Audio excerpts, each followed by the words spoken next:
Welcome to this edition of Gamespot TV.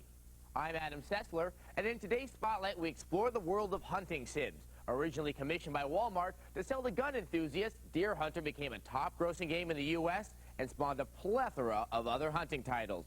So why are these games so popular?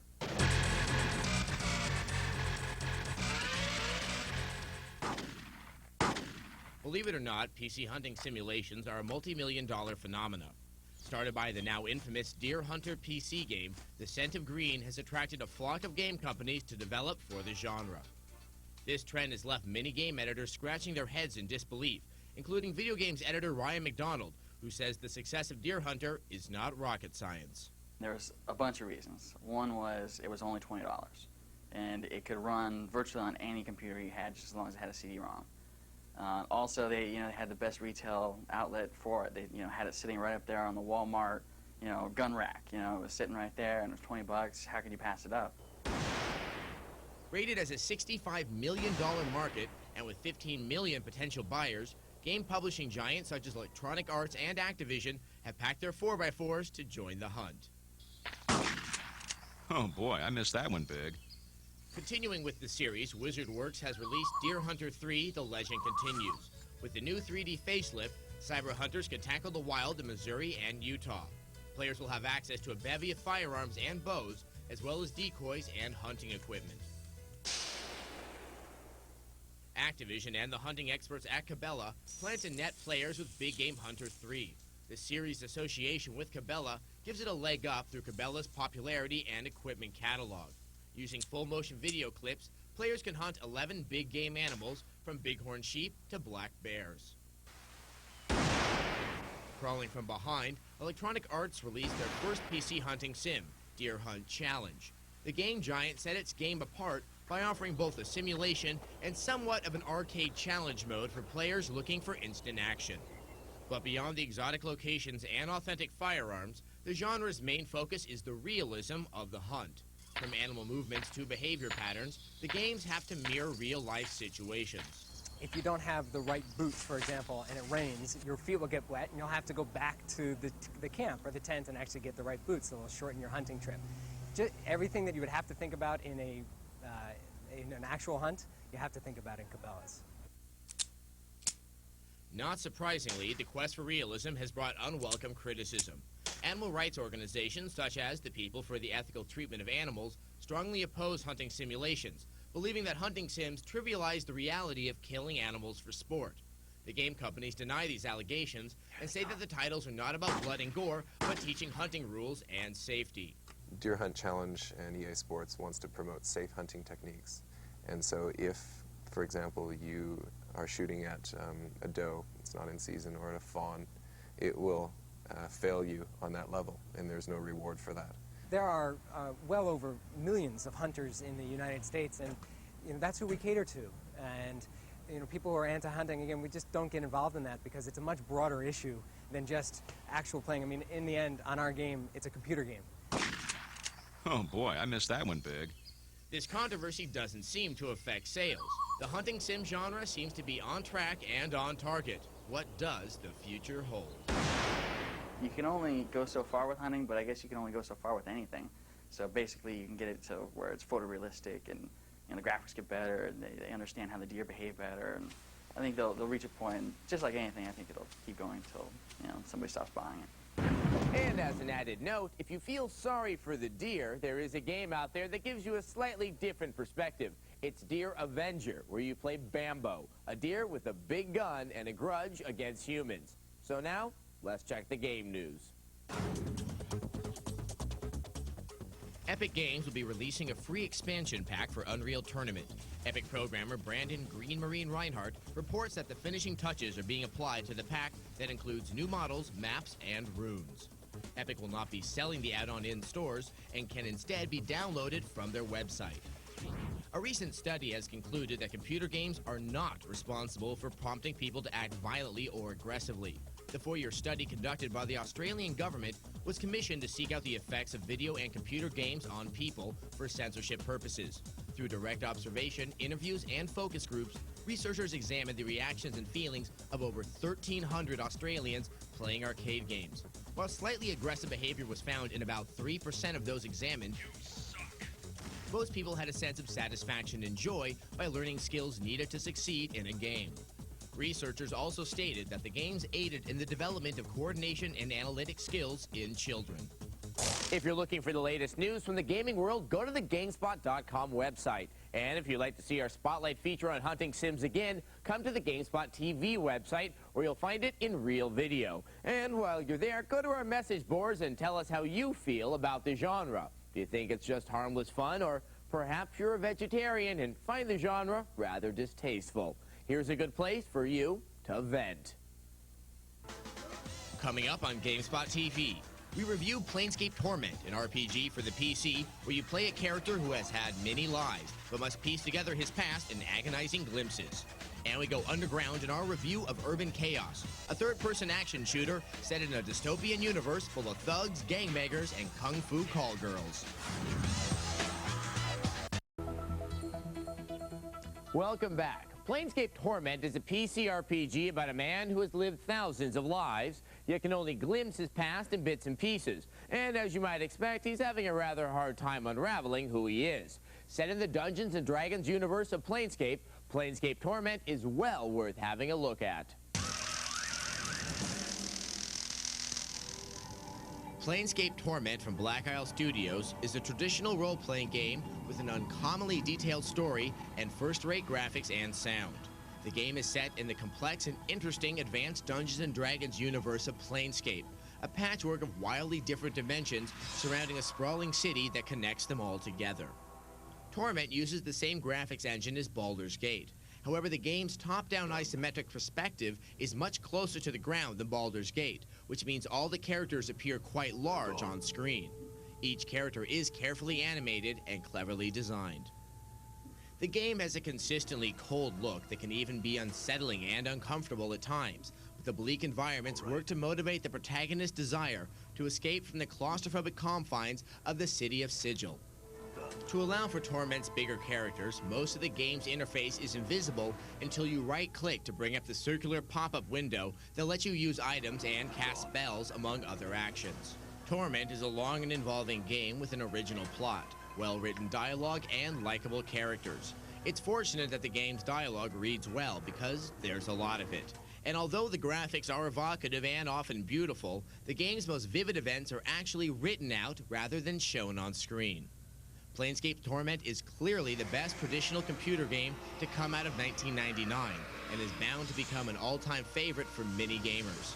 Greg Kasabian of Gamespot.com gives Planescape Torment a rating of 9 out of 10.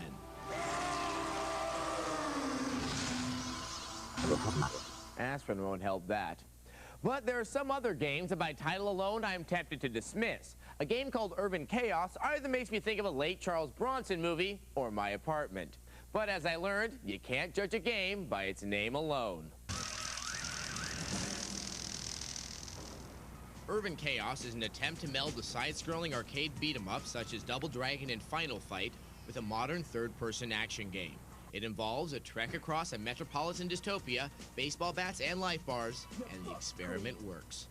The game takes place in Union City, where a gang of thugs called the Wildcats are running rampant through the streets. Of course, you find yourself in the dramatic position of being rookie cop Darcy Stern, who must uncover the Wildcats' devious plot and take them down. This takes the form of a series of assignments to be performed at various locations in Union City. None of the objectives are time-sensitive, allowing you the opportunity to explore the sections of Union City and discover skill-building bonuses. As you can imagine, most missions involve a lot of hand-to-hand combat. The developers have designed an excellent system for fighting multiple opponents in 3D. Combat is initiated when moving within range of an enemy, and a life bar appears and you are locked in until someone is subdued. As you can imagine, a gamepad is necessary to control all your moves effectively. The graphics in the game are incredible. The textures, architecture, smoke, and lighting effects do an admirable job of making you feel as if you're heroically wandering around your city. What's even more appealing in the end is that Urban Chaos is a third-person action game without switch flipping, box pushing, or key finding. making that reason enough to purchase it. That it's funny, gorgeous, and even tactical makes it a must for anyone that can enjoy mindless console system action. Eric Wolpaw of Gamespot.com gives it an 8.3 out of 10. Why can't I be a fireman? Kids, whiners can't be firemen. It's a fact. Look it up. This next preview is important in two ways. It's one of the bigger games to come out for the Dreamcast in way too long, and it's going to keep me from wasting my quarters at the arcade. It's Crazy Taxi. One of the types of games that Sega has been best known for in arcades are racing games. Outrun and Daytona USA are two examples of their fast, graphic-intensive racers. And now one of the latest arcade titles, Crazy Taxi, is about to hit the Dreamcast with a host of new additions over traditional racers. In Crazy Taxi, you are no longer restricted by a course or someone else's finish line. All you have to respect is the ever-diminishing clock as you try to get your passengers where they need to go, even if that means jumping fences or running lights. This game is all about mayhem. The mini passengers you pick up will offer varying amounts of dough, depending on how far they need to go, so you need to keep in mind your time and the desires of your victims, passengers. Crazy Taxi is visually stunning as you careen through a highly detailed city at 60 frames per second without any pop-up. The art in the game has a distinct hardcore look to it and was designed by the same crew that brought out Sega's Top Skater. The music is also appropriately chosen, with such bands as The Offspring and Bad Religion providing the soundtrack. Crazy Taxi will come with an original mode, like Sega's Bass Fishing and House of the Dead 2. The Crazy Box mode puts you in different minigames that challenge you to complete various objectives. The game is set to arrive at the beginning of February and looks like one of those much-needed titles to give the jolt of energy to the Dreamcast. Wow, it's just crazy. Well, you know, I always wanted to be Travis Bickle. Anyway, if you want to see that preview again, just go to our website and watch the streaming video clip. And while you're there, find out how to send us a V-mail. Send us your tips, cheats, or do a quick review of your favorite video game. And if we use your V-mail on the show, we'll send you a nifty GameSpot TV t-shirt. Coming up on GameSpot TV, it's over from Japan. We have the preview of Resident Evil Code Veronica, the gore game where you get to send the undead back to their graves. And if you're a fan of the Colony Wars series, stick around for our preview of Colony Wars Red Sun. It has more epic action, more weapons, and 5 entire solar systems to blow things up in. Welcome back. Now, while Crazy Taxi is just about to arrive in the Dreamcast, another even bigger game is waiting in the wings. It's Resident Evil Code Veronica. And if you saw last week's show, you did watch last week's show, didn't you? Well, then you probably want to see more. Here you go.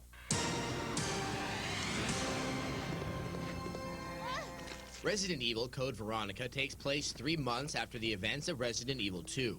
Once again, playing Claire Redfield, you attempt to fly off to Europe to investigate the disappearance of your brother Chris.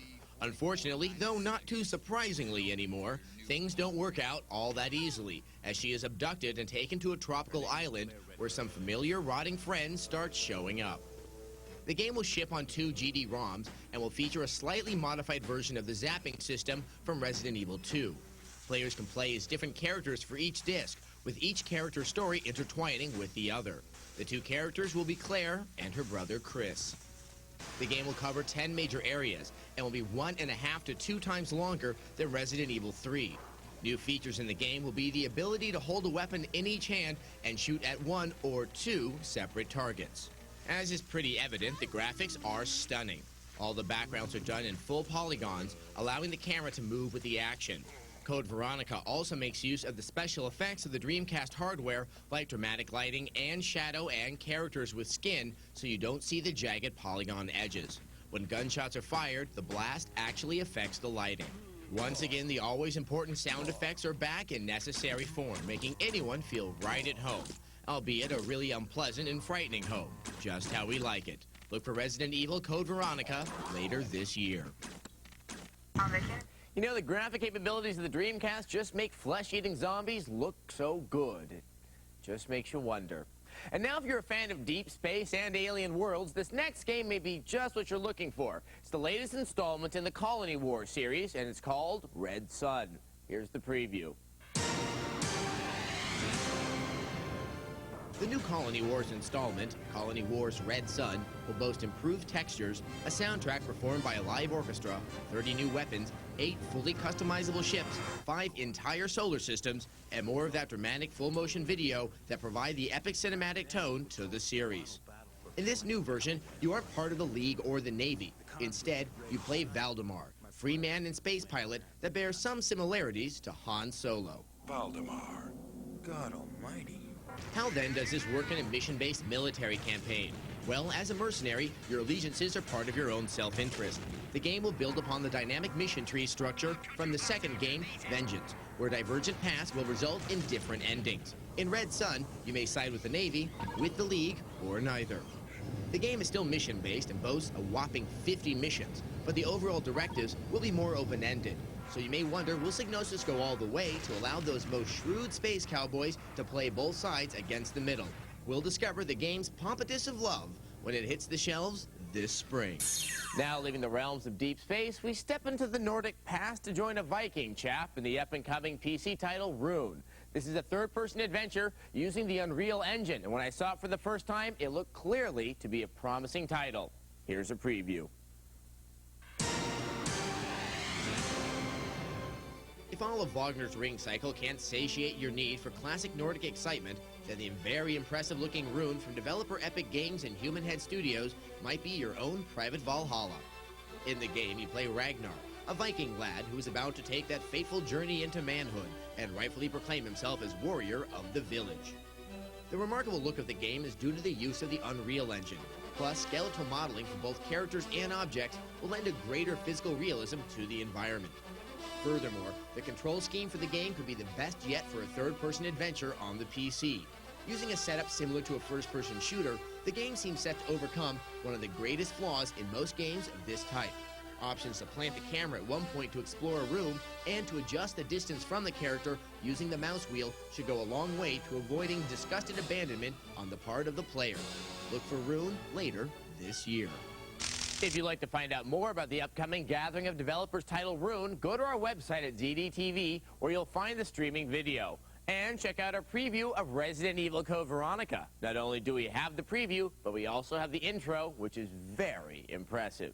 And while you're browsing our site, click on our spy cam and check out and see what the Gamespot TV minions are up to. Coming up on Gamespot TV, they're just good old boys with a bad guy car and they have themselves their own PlayStation title. We have the intro. And we have a strategy guide for one of the best platformers ever made for the N64. It's Donkey Kong, and we have the tips that will keep you from monkeying around.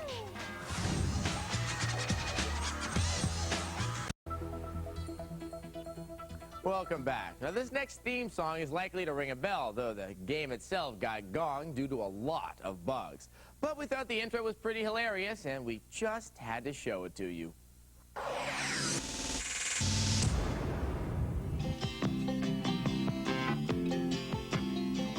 Just a good old boy, never meaning no harm.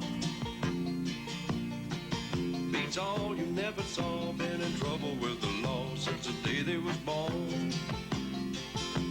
Straightening the curves, flattening the hills. Someday the mountain might get 'em, but the law never will. Well, that brings back memories when Gary Coleman made me laugh and Green Machines got me where I needed to go.